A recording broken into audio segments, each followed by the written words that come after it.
我係董永康，我嘅作品通常都會用到各種五金零件。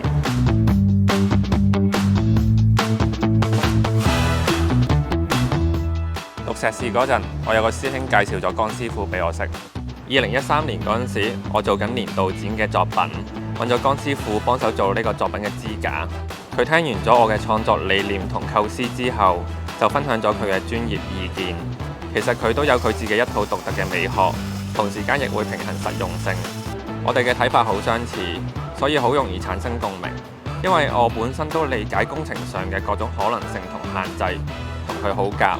江師傅仲會主動同我分享好多工程上面嘅知識。之前咧會喺呢邊接嘢，接一啲唔同嘅金屬嘅外殼啊嗰啲咁樣去裝翻落去個作品上面。今次係 Art Central 嘅其中一件作品，亦都會用到好多唔同嘅五金零件去組合而成。